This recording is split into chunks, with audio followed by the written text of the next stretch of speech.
नमस्कार मित्रांनो, तुम्हा सर्वांचं आजच्या या व्हिडिओमध्ये स्वागत आहे. आजचा आपला पॉइंट ऑफ डिस्कशनचा टॉपिक आहे टाइप्स ऑफ ऑर्डर्स. स्टॉक मार्केटमध्ये शेअर्स खरेदी विक्री करत असताना आपल्याला या ऑर्डर्सचा वापर करावा लागतो.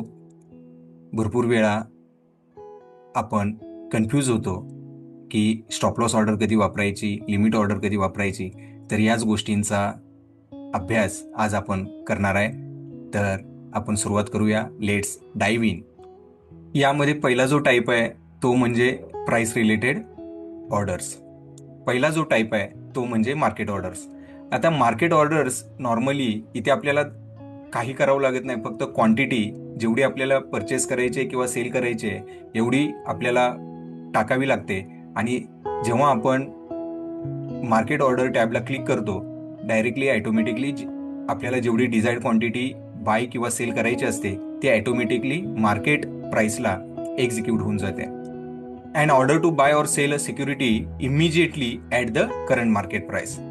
समजा आपल्याला रिलायन्सचा शेअर बाय करायचा आहे, समजा 100 क्वांटिटी रिलायन्सची बाय करायची आहे, तर आपल्याला फक्त क्वांटिटी मेन्शन करायची आहे. आणि जर का आपण बाय टॅबला क्लिक केली तर इमिजिएटली करंट मार्केट प्राइसला आपल्याला रिलायन्सचे 100 क्वांटिटी शेअर्स मिळून जातील. सेम पद्धतीनं ज्यावेळेस आपल्याला रिलायन्सचे 100 शेअर समजा विकायचे आहेत तर आपल्याला फक्त क्वांटिटी मेन्शन करायची आहे पॉपअपमध्ये. आणि ज्यावेळेस आपण सेल टॅबला क्लिक करू ऑटोमॅटिकली रिलायन्सचे 100 शेअर करंट मार्केट प्राइसला सेल होऊन जातील. आता याचा इम्पॉर्टन्स काय आहे तर speed of execution. Market order आपण तेव्हाच वापरतो ज्यावेळेस आपल्याला स्पीड ऑफ एक्झिक्युशन फार महत्वाचं असतं. प्राइस आपल्याला महत्वाची नसते, त्यावेळेस मार्केट ऑर्डरचा आपण वापर करतो. तसं दुसरा जो प्राइस रिलेटेड ऑर्डरचा टाईप आहे तो म्हणजे लिमिट ऑर्डर. आता यामध्ये दोन टाईप आहेत, ते म्हणजे बाय लिमिट ऑर्डर आणि सेल लिमिट ऑर्डर. पहिला जो टाईप आहे तो बाय लिमिट ऑर्डर. आता बाय लिमिट ऑर्डर तेव्हाच आपण वापरतो जेव्हा करंट मार्केट प्राइसच्या जर खालच्या प्राइसला आपल्याला बाय करायचे असतील तर आपण लिमिट बाय ऑर्डर वापरतो. एक्झाम्पल, रिलायन्सची प्राइस आत्ता चालू आहे 1510 रुपये आणि आपल्याला 50 शेअर खरेदी करायचे आहेत आणि आपल्याला 1500 रुपयाला जर का ते शेअर खरेदी करायचे असेल तर आपण लिमिट बाय ऑर्डर 1500 रुपयाला लावून देणार. जेव्हा कधी सीएमपी 1500 रुपयाला येईल त्यावेळेस आपल्याला रिलायन्सचे 50 शेअर आपल्याला मिळून जातील. सेम पद्धतीनं सेल साइड जर आपण पाहिली तर जेव्हा आपल्याला रिलायन्सचे समजा 50 शेअर सेल करायचे आहेत तर त्याही कंडिशनला आपल्याला काय करावं लागेल, करंट मार्केट प्राइसच्या वरच्या प्राइसला जर आपल्याला सेल करायचे असतील शेअर तर आपण लिमिट सेल ऑर्डर वापरतो. समजा रिलायन्सची सीएमपी 1510 आहे आणि आपल्याला रिलायन्सचे 50 शेअर विकायचे आहेत तर आपण लिमिट सेल ऑर्डरद्वारे काय करू शकतो, 1520 ही लिमिट सेल प्राइस सेट करून आपण ऑर्डर मार्केटमध्ये लावून ठेवू शकतो. जेव्हा सीएमपी 1520ला रीच होईल त्यावेळेस आपली ही लिमिट सेल ऑर्डर एक्झिक्यूट होणार आणि आपले रिलायन्सचे 50 शेअर विकले जाणार. सेम पद्धतीनं लिमिट ऑर्डर ज्यावेळेस आपण वापरतो त्यावेळेस आपल्यासाठी प्राइस महत्वाची असते, एक्झिक्युशन महत्वाचं नसतं. त्यामुळे आपण जेव्हा कधी असा सिनारिओ बनतो जिथे आपल्याला प्राइस महत्वाची असते त्यावेळेस आपण ह्या लिमिट ऑर्डर वापरत असतो. तिसरा जो ऑर्डरचा टाईप आहे तो म्हणजे स्टॉप लॉस ऑर्डर. त्याला आपण स्टॉप ऑर्डर सुद्धा बोलू शकतो, बाय स्टॉप लॉस ऑर्डर. आता ही ऑर्डर कधी वापरायची असते, जेव्हा कधी आपल्याला सीएमपी पेक्षा हायर प्राइसला जर शेअर खरेदी करायचे असतील तर आपण बाय स्टॉप लॉस ऑर्डर वापरतो. आता ह्या ज्या ऑर्डर्स आहेत त्याचा आपण एक्झाम्पल पाहूया. समजा रिलायन्सची सीएमपी आहे 1500 आणि आपल्या सेटअप प्रमाणे जो काय आपला असेल, समजा अलर्ट बारचा हाय किंवा मुव्हिंग ॲव्हरेजचा हाय, मुव्हिंग ॲव्हरेजच्या वरती किंवा है ना ट्रेंड लाईनच्या वरती, अशी जर का प्राइसला आपल्याला किंवा ब्रेकआउट ट्रेडिंग आपण करत असेल तर सीएमपी पेक्षा हायर प्राइसला आपल्याला शेअर खरेदी करावे लागतील.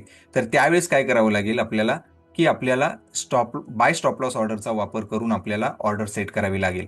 आणि जेव्हा कधी ती प्राइस CMP आपल्या स्टॉप लॉस ऑर्डरला पोहोचेल त्यावेळेस आपले शेअर एक्झिक्यूट होतील. तर इथे लक्षात घ्यायचं आहे, लिमिट ऑर्डरमध्ये आपण बाय ऑर्डर CMP पेक्षा खालच्या प्राइसला जर खरेदी करायचं असेल तर आपण वापरत होतो. बाय स्टॉप लॉस ऑर्डरमध्ये आपण CMP पेक्षा हायर प्राइसला जर शेअर्स खरेदी करायचे असतील तर आपण बाय स्टॉप लॉस ऑर्डर वापरतोय. सेल स्टॉप लॉस ऑर्डर आपण तेव्हा वापरतो जेव्हा CMP पेक्षा खालच्या प्राइसला जर आपल्याला शेअर विकायचे असतील तर आपण सेल स्टॉप लॉस ऑर्डर वापरतो. समजा रिलायन्सची CMP 1500 रुपयाला आहे आणि आपल्याला 1495 ला शेअर्स विकायचे आहेत. तर आपण काय करतो, आता यामध्ये एक ट्रिगर प्राइस म्हणून कन्सेप्ट आहे. तर त्यावेळेस आपल्याला काय करावं लागेल की 1495 ही आपली ट्रिगर प्राइस सेट करावी लागेल आणि 1494.5 किंवा 1494 ही स्टॉप लॉस प्राइस आपल्याला सेट करावी लागेल. थोडासा बफर आपल्याला तिथे ठेवावा लागतो.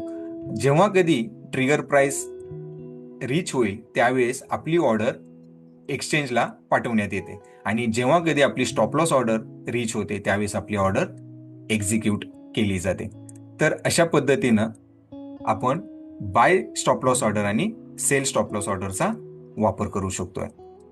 आता याचा स्टॉप लॉस ऑर्डरचा इम्पॉर्टन्स काय आहे, तर आपल्याला पोटेन्शियल लॉसेस आणि प्रॉफिट्स प्रोटेक्ट करण्यासाठी आपण बाय स्टॉप लॉस ऑर्डर किंवा सेल स्टॉप लॉस ऑर्डरचा वापर करतो. आता आपण पाहूयात ऑर्डर मधला दुसरा टाईप जो टाइम डिपेंडंट आहे. यामध्ये पहिला जो टाईप आहे तो म्हणजे डे ऑर्डर, त्यालाच आपण इंट्राडे ऑर्डर पण म्हणतो. यामध्ये ही जी ऑर्डर्स असतात त्या फक्त इंट्राडे साठी व्हॅलिड असतात. आपण स्वतः याला क्लोज करावं लागतं किंवा system by default market closing अवर्सला ऑटोमॅटिकली आपल्या ओपन ऑर्डर क्लोज करत असते. दुसरा जो टाईप आहे यामध्ये त्याला आपण GTT किंवा GTC ऑर्डर म्हणतो, म्हणजे गुड टिल ट्रिगर्ड किंवा गुड टिल कॅन्सल. आता ह्या ऑर्डर काय असतात, तर त्या मार्केटमध्ये या ऑर्डर मार्केटमध्ये ऍक्टिव्ह तेव्हापर्यंत असतात जोपर्यंत आपण मॅन्युअली याला कॅन्सल करत नाही. या नॉर्मली 30 ते 60 दिवसाच्या व्हॅलिडिटीच्या असतात.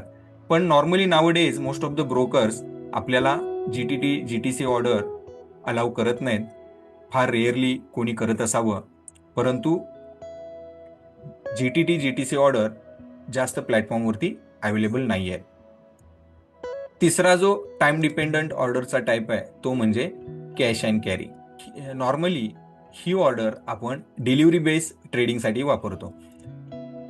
यामध्ये आपण ज्यावेळेस ऑर्डर प्लेस करतो कॅश अँड CNCच्या अंडर त्यावेळेस आपली ऑर्डर पार्शियली ही एक्झिक्यूट होऊ शकते, पण रिमेनिंग जी ओपन ऑर्डर असते ती ऑर्डर आपण by the end of the day close करू शकतो. आणि चौथा जो टाइम डिपेंडंट ऑर्डरचा टाईप आहे तो म्हणजे इमिजिएट ऑर कॅन्सल, त्याला आपण IOC ऑर्डर पण म्हणतो.